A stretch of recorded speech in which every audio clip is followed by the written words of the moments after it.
एक मिनट जी रुकिए नागेंद्र जी। जुलाई 2024 में मेरे ख्याल से जो पहली कार्रवाई हुई सरकार बनने के बाद, जो कपूरथला, जो उनका हेडक्वार्टर है लखनऊ में, वहां कार्रवाई होती है, याद होगा अगर आपको। और जी जुलाई से सितंबर 2025 में, और उस वक्त भी ये कहा जा रहा था कि जो टीम आई है ईडी की, वो टीम कोलकाता की टीम है, आपको मालूम होगा। तो इसका मतलब है जी कि जी वही टीम, उसी टीम के इन्वेस्टिगेशन का ये फाइनल चार्जशीट अभी आया है, जो प्रोविजनल चार्जशीट आप कह रहे हैं, करेक्ट उसी का ये करेक्ट प्रोविजनल चार्जशीट है। और अगर आप ये जी कह रहे हैं कि एक किसी कंपनी का, जिसमें हमारा इंडिया की बात आप कह रहे हैं, कि उसका सिर्फ ये चार्जशीट है, तो कम जी से कम 1,74,000 करोड़, ये छोटा मामला नहीं है। अगर 1,74,000 करोड़ भी हम मान लें, आप तो कह रहे हैं 2.5 लाख करोड़, जो हो सकता है 2.5 लाख करोड़ के ऊपर भी हो, लेकिन 1,74,000 करोड़ का के स्कैम का तो जिक्र बजाप्ता सरकार की जो इन्वेस्टिगेटिंग एजेंसी है उसने कर दिया। जी उसने उसने तो कर दिया ना, सरकार के संज्ञान में आ गया कि भाई 1,74,000 करोड़ का स्कैम है, और वो चार्जशीट फाइल कर रही है। ईडी अगर जी चार्जशीट फाइल कर रही है तो ऐसे हवा में फाइल नहीं कर रही होगी, उनको जरूर एविडेंस मिला होगा। बिना एविडेंस के तो वो कोई फाइल नहीं करेगी। क्या संजय जी, मैं गलत कह रहा हूं? अगर जी जी ईडी ने बिल्कुल सर। चार्जशीट फाइल किया है, इसका मतलब है कि सरकार अब वो रास्ता, वो दरवाजा खोल दी है, जहां से कि अब एग्रेसिव एक्शन इस ग्रुप के खिलाफ होना है। मतलब धरपकड़, गिरफ्तारियां, अटैचमेंट, ये मैसिव होगा। और फिर इन जो पैसे, जो जमीन है, संपत्ति है, उसको अटैच करके, जो जो क्योंकि आपके ऑलरेडी 1 करोड़ से ज्यादा आप लोगों ने अप्लाई कर दिया है, तो सरकार के संज्ञान में है कि भाई निवेशकों की संख्या इतनी है, उनके पास अमाउंट भी चला गया है 1 लाख करोड़ या 1.5 लाख करोड़, जो भी है पैसा, तो 1,74,000 करोड़ का स्कैम भी है। अब इनकी जितनी संपत्तियां हैं, उन सबको अटैच करने के लिए कोई ना कोई प्रक्रिया चाहिए सरकार को, कानूनी रूप से सरकार बढ़ेगी। तो मैं समझता हूं कि सरकार का यह कदम बहुत ही अटैकिंग है, और ईडी का चार्जशीट फाइल करना जो है, मैं समझता हूं कि निवेशकों के लिए खुशी की खबर है, राहत की खबर है। जी अब सर थोड़ा सा इसमें आपको हम रोकेंगे सर, क्षमा कीजिएगा। देखिए हाँ, सबसे पहले तो धन्यवाद के पात्र राजस्थान, बिहार और उड़ीसा के वह लोग हैं जो 2022 में काफी कठिनाइयों का सामना करते हुए दिलेरी दिखाए और वो लोग एफआईआर दर्ज करवाए। क्योंकि उस समय एफआईआर दर्ज कराना थाना में इतना आसान नहीं होता था, और 3 राज्यों में जो एफआईआर हुआ था उसमें हमारा इंडिया क्रेडिट कोऑपरेटिव को पार्टी बनाया गया था, और उसी के आधार पर ये सारा क्रेडिट उन्हीं 3 राज्यों के लोगों को जाता है जो लोग एफआईआर किए थे। उसी को आधार बना करके ईडी ने आगे बढ़ा, और उसके बाद धड़ाधड़ करीब 500 एफआईआर और उसमें इंक्लूड होता चला गया। तो उसको आधार बना करके किए, तो एक हमारा इंडिया का ये जांच में इतना निकला। हमारा इंडिया चूंकि बंगाल की कंपनी थी, और थोड़ा सा मुझे एक चीज प्रश्नवाचक चिन्ह ये लग रहा है कि जिस राज्य में भाजपा शासित सरकार नहीं थी वो है वेस्ट बंगाल, तो वहां की ईडी ने तो इतना बड़ा कार्रवाई कर दिया। लेकिन यही कार्रवाई अगर सेंट्रल गवर्नमेंट यानी कि हमारे मोदी जी की सरकार अगर वहां से चाहते तो सारा का सारा दूध का दूध पानी का पानी निकल जाता। और ऐसा नहीं है कि हम लोग बैठे हुए थे, 2021 में भी हमने आपको पहले भी दिए थे कि हमने सीबीआई को, ईडी को कई जगह हम लोगों ने करीब 2,000 आदमी का सिग्नेचर करा करके हम लोगों ने भेजा था कार्रवाई करने को, और कई जगह से मुझे जवाब भी आया था, लेकिन कार्रवाई नहीं हो पाया था।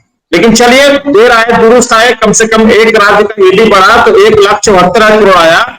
अगर आपको जाकर के सहारा क्रेडिट कोऑपरेटिव सोसाइटी जो है वो है आपका उत्तर प्रदेश से, अगर उत्तर प्रदेश के लोग भी कार्रवाई करेंगे तो हो सकता है कि 1 लाख करोड़ सहारा क्रेडिट कोऑपरेटिव में निकल जाए। अगर तेलंगाना से अगर आता तो वहां से कंपनी है आपका स्टार क्रेडिट कोऑपरेटिव, उसका निकल जाता। आपका मध्य प्रदेश से जैसे आपका है क्या नाम है, सहारियन मल्टीपर्पज सोसाइटी लिमिटेड, उसमें तो और ज्यादा घपला हुआ है। उसमें तो ज्वाइनिंग पॉइंट को लेकर के बहुत घपला इन लोगों ने किया है। अगर वहां बढ़ते तो हो सकता है 1,00,000 करोड़ रुपया वहां से निकल जाता। उसके बाद में इन लोगों ने और भी जैसे सहारा कॉमर्शियल, इसका क्यू शॉप, ये सब का भी अगर निकाला जाए तो सर आप सोच सकते हैं एक घपला 5-7 लाख करोड़ से भी ऊपर जा सकता है। और सबसे मजे की बात, इन लोगों ने जो स्कीम किया है सर, एक बहुत प्लानिंग के तहत किया है, बहुत प्लानिंग के तहत। अभी हम जो देख रहे हैं, मैं दिन रात उसी पर काम कर रहा हूं, जितना इसके अंदर घुस रहे हैं सर, उतना दलदल हमको मिलते जा रहा है। 2013 में सहारा के जितने भी डायरेक्टर थे, उन अधिकांश डायरेक्टरों के नाम पे 20-20 कंपनी, सेल कंपनियां बनाया गया है।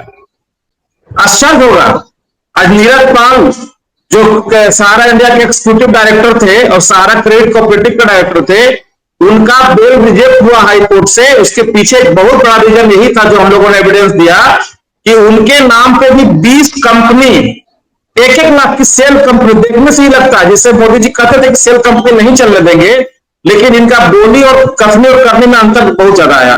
ये सभी डायरेक्टर के नाम पे 20-20 कंपनी ये लोग रजिस्ट्रेशन कराए हुए थे 2013-14 में ही। और उन कंपनियों में ही सहारा की अधिकांश प्रॉपर्टी की खरीद बिक्री हुई है। इसको पकड़ना इतना आसान नहीं होगा, क्योंकि हम लोग बहुत बारीकी से काम कर रहे हैं, सीआईडी को पूरा एविडेंस दे रहे हैं, तब जाकर के सीआईडी में भी हम लोग यहाँ जमीन स्कीम का एक एफआईआर दर्ज कराने में सफलता पाए। उसके लिए काफी एविडेंस देना पड़ा, 2 महीना लगा हमको एफआईआर करवाने में।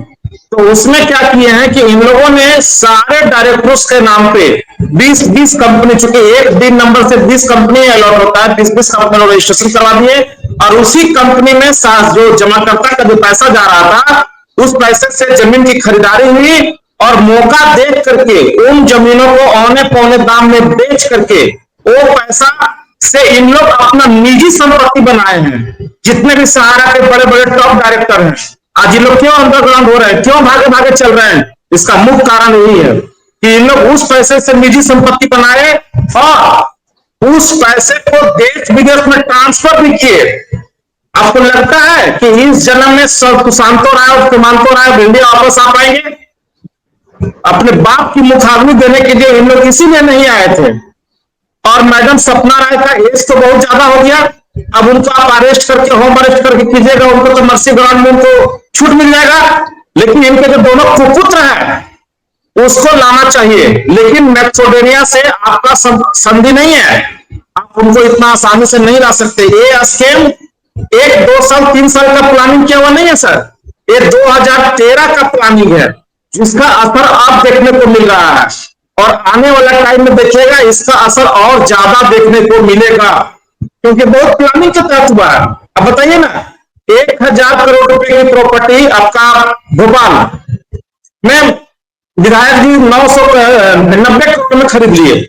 उसमें जितना भी आपका जमीन का डीड है, आप उसको छानबीन करके देखिए, तो कोई चलक्का इंडिया के नाम से है, तो कोई चरबी इंडिया के नाम से है, तो कोई चिरायु के नाम से है, और ये सब सहारा की सिस्टर कंपनी है।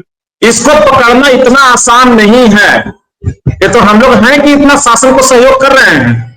तो इस तरह से इन लोगों ने पूरा स्कीम किया। आप बताइए, 1000 करोड़ रुपए का आप इमेजिन कीजिए, 1000 करोड़ रुपया का प्रॉपर्टी क्या 90 करोड़ में बिक सकता है? नहीं बिक सकता है। तो 90 करोड़ रुपया तो ये हाथी का दांत होगा, बाकी दिखावे के लिए जो पैसा लिया गया है वो कहीं और होगा। और तीसरा सबसे बड़ा प्रॉब्लम है कि इन लोगों ने सुप्रीम कोर्ट को तो मजाक बना के रख दिया। सुप्रीम कोर्ट का आदेश था कि जो कंपनी 71 प्रॉपर्टी का लिस्ट रखा हुआ है डीड वहां सेबी में, उन प्रॉपर्टियों को अगर बेचना होगा सुप्रीम कोर्ट से आदेश लेना होगा, और वो जमीन का जो बिक्री राशि आएगा वो सीधे सहारा सेबी के खाते में जाएगा। आज मेरे पास में कई आरटीआई पड़े हुए हैं जो प्रॉपर्टी बिका और उसका पैसा डीड हम लोगों के हाथ में है, हम लोग देख रहे हैं कि जमीन बिका हुआ है, लेकिन उसका पैसा सेबी के खाते में नहीं गया, जबकि उसका डीड सेबी में जमा है। इसका स्कीम में जितना हाथ डालिएगा सर, उतना अंदर तक घुसते चले जाइएगा। इन लोग संजय, हाँ एक सेकेंड, संजय जी को लीजिए जरा सा लाइन पे। हाँ